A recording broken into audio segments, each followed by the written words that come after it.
All right, I'd like to call the meeting to order tonight with the Pledge of Allegiance, please. I pledge allegiance to the flag of the United States of America and to the republic for which it stands, one nation, under God, indivisible, with liberty and justice for all. Thank you. Welcome everyone tonight. It's shorts and sweatshirt weather, so enjoy it while we have it.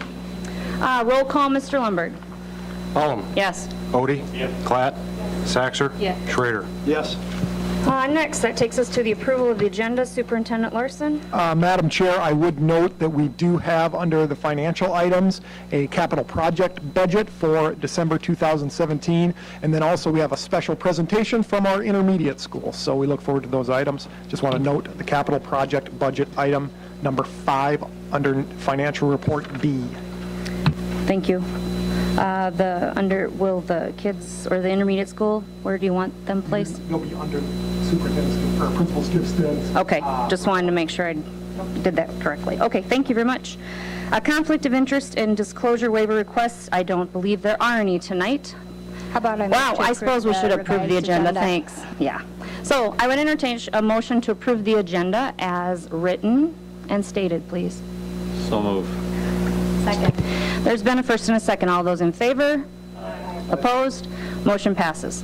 Conflict of interest disclosure waiver requests, since I already hopped ahead. None of those tonight, so that takes us to approval of minutes from the regular meeting on December 11th, 2017. Are there any corrections, additions, deletions? If not, I would entertain a motion to approve those as presented. Move to approve the December meeting minutes. Second. There's been a first and a second. All of those in favor? Aye. Opposed? Motion passes. Thank you. No community input tonight. So that takes us to financial items, bills and claims. Mr. Lundberg. Any questions on the bills that I submitted to you in the board packet individually? I had one noted. You'll see the first half payment to our school resource, to the city of Brandon for our school resource officer, $29,323.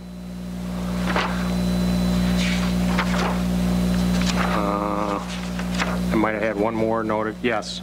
On page 6, Mac Doctors. I just wanted to kind of review the laptop initiative with the insurance. We self-insure that program, and last year, 16-17, we charged $25 a person on that, which amounted to about $25,000 that we take in. We spent about $16,000 on repairs. So there was a little bit of, this year, being a year older, we raised it to $35, which takes in about $38,000. And so far through December, we're at $12,000 of expenditures. And I tell you that most of, 99% of them is throwing that screen, breaking those screens. They're like $800 a pop. And I think from what the computer guys tell me, just forget that the pen's in there and shut that baby and it cracks it. And so that's 99% of our repairs are those screens and stuff. So, but the self-insurance part is maintaining and doing fine with that.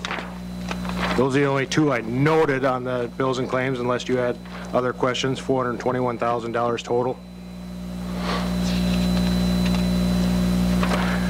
We had $46,000 of pay vouchers, substitute teaching, and $64,000 of food service bills.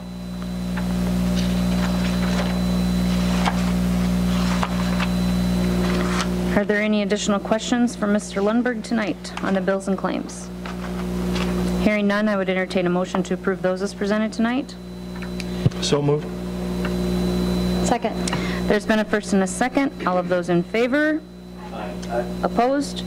Motion passes. Thank you. Financial report, Mr. Lundberg. Okay, the cash report for the month of December, $7 million, just under $7.7 million coming into the month, $2,674,000 of receipts, and $4.6 million of disbursements, left $5,700,000 of cash at the end of December.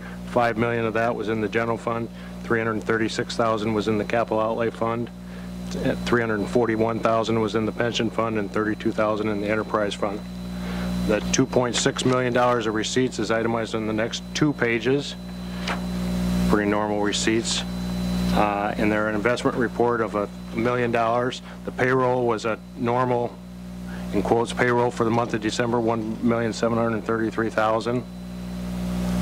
No additional amounts there. And then on the financial reports, we're 50% through the fiscal year, so these financial reports start having more validity to them, as you can see glancing through them. On the revenue side, 50% of the fiscal year completed. The general fund, it shows 43.8% of the revenue received versus 46.9 last year, a little lower, and that would be due to the operating transfer from the capital outlay fund to the general fund was made in December last year. It would be made in January this year, so it's just a month late on that. That's the main difference there. The other funds are pretty well in line. Special ed is a little lower than last year at this time, and the difference for that is the federal funds. The reimbursement for that will come in January 10th, I believe it'll be received by the school district, so that would be reflected in next month's revenue report. Other than that, that's all I had noted on the revenue side. The expenditure side, general fund is right at 50%. I would project that year end to be roughly 99.5% expended of the total budget. Capital outlay fund is 65% versus 83%. The same reason for the general fund revenue side is that being lower. It's the same reason for the capital outlay expenditure side being lower. That transfer hasn't been made out of the capital outlay side. It's an expenditure on the capital outlay side. Special ed fund is at 54.2 versus 54.5% last year. That'll project out right at 100% expended by year end. The other funds, Dr. Larson passed out the middle school office addition budget. That should be complete. There was a couple little architect bills that came in, so it's right at $80,000 under budget of $1,780,000 total. Food service department shows just a little profit of $4,000. We are up on sales this year, about $20,000. Our federal reimbursement is also up $30,000, and our cost of sales are down about $15,000 this year. So those are all good. Revenues up and sales down. Those numbers are all good. Last report in there is the trust and agency report, $158,000 of monies held for others. Yes, ma'am. I do have a quick question on the food service financial statement. There's a budgeted amount of $15K for state reimbursement. When does that normally come? Year end, in June. End of the school year? Okay. Fiscal year end, that comes in June. How about federal commodities? Year end, that comes throughout the year, but I don't know the exact amount. They put a number on that at the end of the fiscal year. Okay. Those commodities are receipted each month, but they don't put the federal government doesn't put an exact number on what we received until year end, so it's kind of a journal entry at the year end. Okay. And it's an in and out. We show it as a revenue and an expenditure. If we receive $200,000, we show it as a revenue and expenditure, so it doesn't have any effect on the financial statement per se, but we are receiving those each month, those federal commodities. Any other questions? Thank you. Hearing no other questions for Mr. Lombard, I would entertain a motion to approve the financial report as presented tonight. So move. Second. There's been a first and a second. All of those in favor? Opposed? Motion passes. Thank you. Administration reports, Superintendent Larson. Thank you. Previously, we've discussed the middle school technology one-to-one potential, and I would tell you that recommendation remains in progress. We'll begin working with Kurt regarding specific device potentials, Business Manager Lundberg, on the funding mechanisms and ultimately the framework for that project. It would be my hope that we are able to utilize the quality devices that we have at that middle school level and shift those to our elementary levels to increase availability of technology there as well. So just know that we're in the process of creating that recommendation and that framework. Look to have it here in the very near future. Also want to discuss real briefly our strategic planning. Focus groups have been at work, been meeting, and I would note 3 items specifically that we've collectively identified as opportunities for growth. So I would just tell you that elementary STEM curriculum and instruction is a collectively identified opportunity for growth. Also, post-secondary career education and exploration for our high school students, whether it be internships, apprenticeships, or ultimately education surrounding the career opportunities and education required for that. We've identified some opportunities for growth in that area. And then also we've identified collectively a potential growth area for increased district-wide teacher collaboration opportunities. As we grow, it's extremely important that we remain connected building to building, especially in our elementaries. So those have all been items to note regarding our work with our strategic plan. As outlined previously, we'll continue to work through our focus groups, and there will be a draft plan presented to the public in April, I believe, and then we will ultimately bring to you a draft plan to go through in June, with an adoption tentatively scheduled for July. Certainly look forward to the continued input and collaboration of all of our patrons and our various focus groups on that work. Also want to note the Brandon Valley Stadium, as previously informed, the artificial turf is scheduled to go in. Our tentative timeline, we're currently designing and coordinating the planning of that project. Plan on advertising for bids in late January, open bids in February, with school board approval in late February. Construction will begin late May following the completion of our track season, and then ultimately looking for the construction completion of mid-August, prior to the start of fall activities. In addition to that, the other major capital outlay project that we've previously been discussing with our Buildings and Grounds Board Committee and administrative councils, et cetera, has been the Brandon Valley High School renovation project. That encompasses the old office space, is my best way of phrasing it, or what I believe it's to be known as, and reconfiguring that space into 3 classrooms. In addition to that, we will create a centralized IT location in what we have termed the angled classrooms, which those of you that are familiar with our building would know which 2 those are, but they're not utilized at this point in time for classroom spaces, so it makes good sense for those angled classrooms to become our centralized IT location. As a one-to-one school, having that centralized IT location is critically important. Also included within that renovation project, we will get an updated family and consumer science classroom and an updated science classroom space. And then I would just make a note that there's one alternative, or one alt bid included within the bid specs for additional sprinklers on the northeast portion of the current high school building. I need to continue to keep you informed regarding our Title I programming and available funding. There's a reduction of available funds, ultimately leading to what is necessary is the staff reduction. So our Title I tutor staff is paid for out of our Title I funds, and we will need to reduce that staff of Title I tutors by 1 individual to be aligned with our available Title I funding. Previous communications include Director Babb having informed our Title I tutors of the situation. I have had a personal conversation with BVEA President Saliason, and then today, I would tell you that it's going to have to, the date will have to be scheduled for tomorrow, as it went inter-office after 5 o'clock today. I sent the official RIF notification letter to the BVEA. They have 10 days to ultimately provide us with ideas and/or solutions that we are facing regarding this reduction in funding moving forward. So within 10 days, they'll schedule a meeting, or have the opportunity to schedule a meeting and discuss potential solutions to the problem. Also want to keep you aware of Reading Links. So in the spring of 2018, we'll be launching our district-wide reading initiative.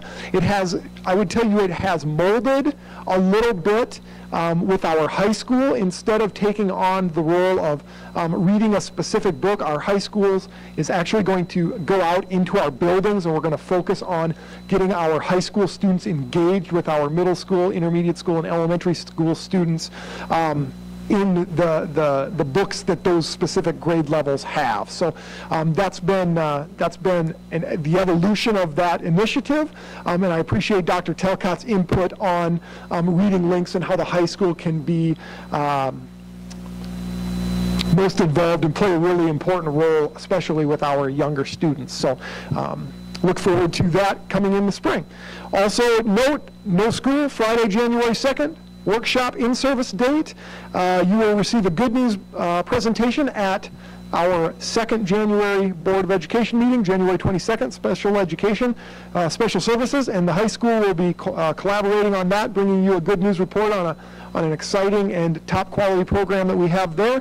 And then just a special announcement to all of our patrons, if you have a student that's kindergarten age eligible, kindergarten screening for the 2018-19 school year is open.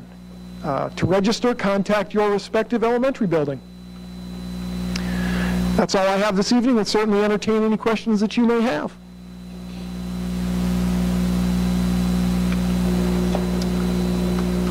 Thank you very much, Superintendent Larson. Mr. Lundberg, anything additional tonight? Thank you. Dr. Talcott? Nothing. Okay. Mr. Schleckaway? Mr. Thorson? Mr. Frecking? Okay. Mr. Skibsted?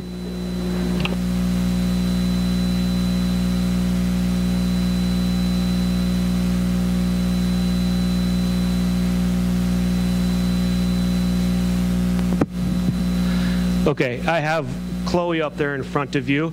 I challenge our kids at the intermediate school to try to do things, I guess, extraordinary, out of the ordinary, to be able to give back. And I challenged Mr. Mueller in the Smart Lab to find ways where we can give back to certain people. And one of my challenges was to the school board and what you guys do for us as a district and the things that we do. So Chloe's a 5th grader in my building, and she took the challenge on, and she can talk to you about what she did, but this is kind of a final design we decided to do, and it's just a little appreciation that we wanted to say to you guys in the school district. So you can explain kind of what you were doing and what device you used.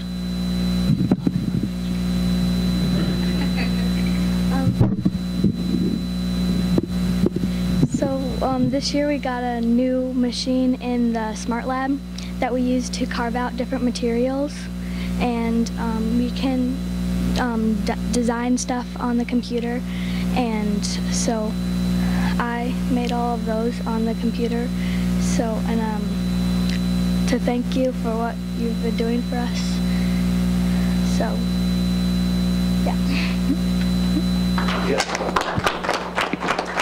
Chloe? Yeah. Can you share with us what the name of the machine is that you use, and also the program that you utilize to manage that machine? So the name of the machine it's called the Carvey, and then we go on to a website called Inventables, and we design the design on there. Very good. Any other questions for her? Thank you very much. Thank you.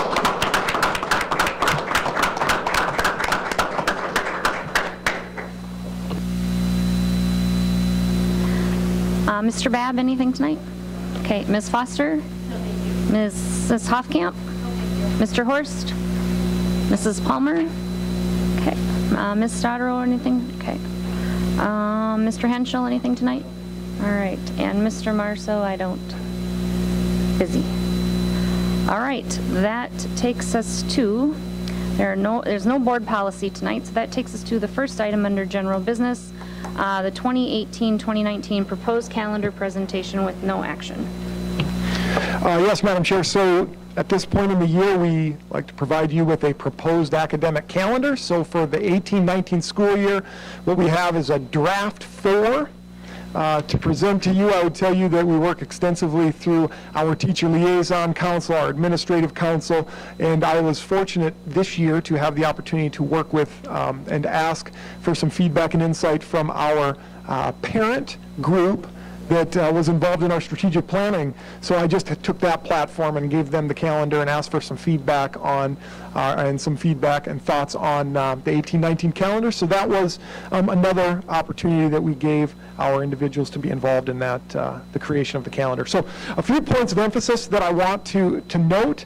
The preschool start schedule, so we're talking about the August start, new teacher in-service Thursday, August 16th, and then split in-service days with in-service workshop half days, Monday, August 20th, and Tuesday, August 21st. Director Stoddard received excellent feedback from our staff regarding the utilization of those split days, in-service and workshops, so we're continuing with that forward. And then I would just note on the new teacher in-service, it's nice to get the new certified teachers in on Thursday, August 16th, so we can take care of all of those new onboarding items that we have for those new folks. So that is the preschool start schedule, or the proposed preschool start schedule. The proposed start date for students is Wednesday, August 22nd. And then I would move to the Fall Parent-Teacher Conference dates, October 15th and October 16th. Regular school days, that approach and strategy is supported by our parent survey that we distributed earlier this fall. And then ultimately an area we've talked about that we can improve regarding flow with parent-teacher conferences, especially at the grades 5 through 12, is staggered or rotating lunch, so there's always teachers available to meet with parents versus having one 30-minute blocked scheduled time with staff having lunch. So, and then I would note that Friday is ultimately comp day. Thanksgiving break, we are again able to utilize the Wednesday of Thanksgiving break as a no school day, so it's slotted. Thanksgiving break is slotted to be Wednesday, November 21st, 22nd, and 23rd. Winter break, Friday, December 21st, 2-hour early dismissal, with winter break extending from Monday, December 24th through Tuesday, January 1st, 2019. School resumes Wednesday, January 2nd. I would note that the length of that break was a discussion point.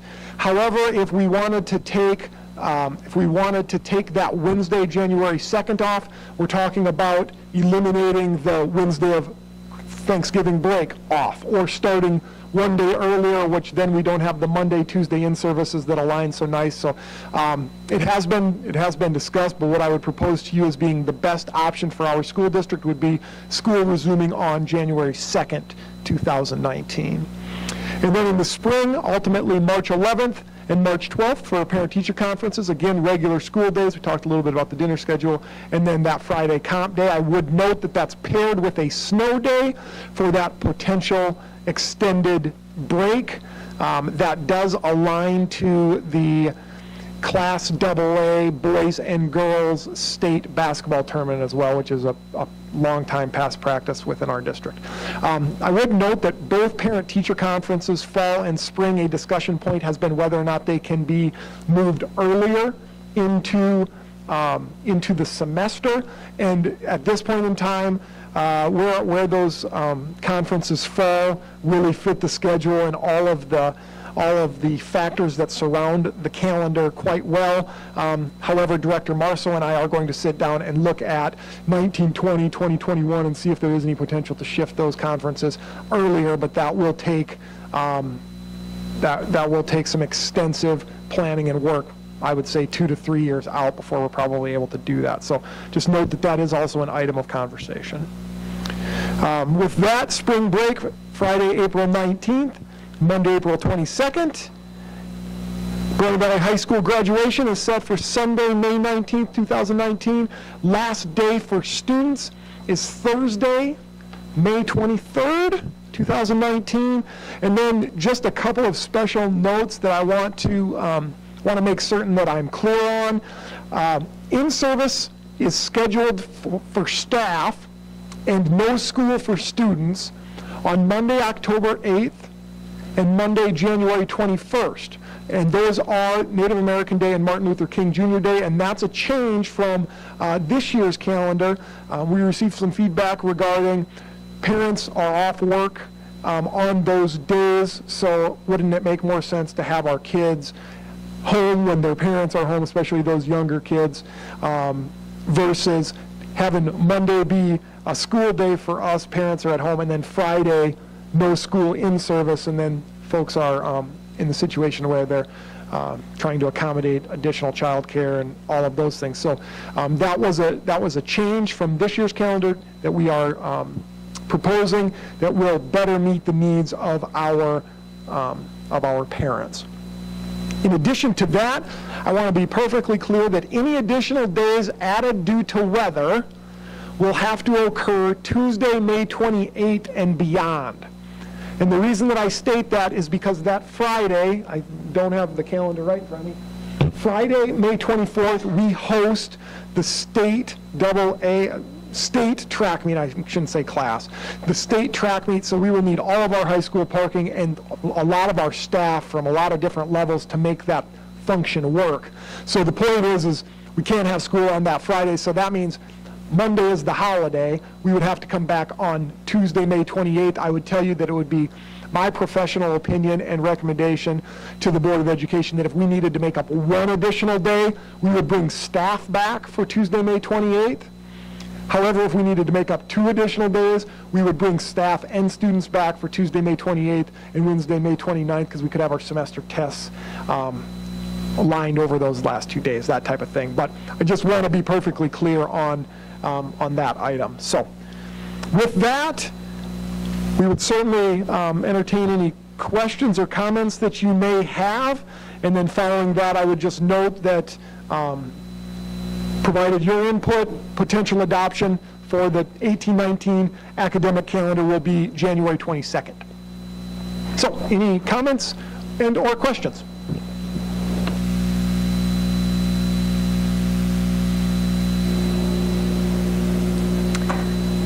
Sorry, we're pretty quiet bunch tonight. All right, so hearing none, thank you very much, Superintendent Larson, for the presentation on the calendar. With that, that takes us to general business items, consent agendas number 1 through 5. I would entertain a motion to approve those as presented tonight. Move to approve general business items 1 through 5. Second. There's been a first and a second. All those in favor? Aye. Opposed? Motion passes. Thank you. That takes us then to consent approval of personnel items 1 through 11. I would entertain a motion to approve those as presented. Motion to approve personnel items 1 through 11. Second. There's been a first and a second. All those in favor? Opposed? Motion passes. Thank you. There's one information-only request for maternity leave. They're under building permits. There may be some under there for your review. Board of Education, there's a couple thank you notes there for your review.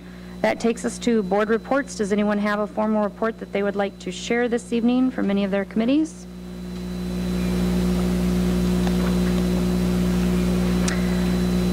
If not, that takes us to needing to go into executive session for a student matter according to South Dakota Codified Law 1-25-2.2. Oh, I need a motion to go into executive session, sorry. So move. Second. It's been a first and a second, so we'll wait until the room clears and then we will take care of our executive session. You'll need to vote. Oh, First, second, vote. oh, sorry. All those in favor? Aye. Motion passes. We will go into executive session when we can. Very good. Thank you. All right, thank you. We are out of executive session. 7:35. In regards to board motion for student matter number 333012, I would entertain a motion to approve the recommendation from Dr. Jared Larson, superintendent, to expel student 333012 for possessing a dangerous weapon on school property for the remainder of the 2017-18 school year for a total of 96 school days, during which time the Brandon Valley School District will provide the student with homebound high school credit-worthy curriculum. The completion of a threat assessment provided by the school district with acceptable results must be completed prior to the fall 2018 enrollment. The fall 2018 placement of the student will be at Teachwell Academy, also known as our alternative high school. I would entertain that motion. So moved. Second. There's been a first and a second. Roll call, Mr. Lundberg. Saxor. Yes. Schrader. Yes. Platt. Yes. Odie. Yes. Hall. Yes. Motion passes. Thank you. That takes us to the end of our scheduled meeting. I would entertain a motion to adjourn, please. So moved. Second. There's been a first and a second. All those in favor? Aye. Opposed? Motion passes. Thank you very much.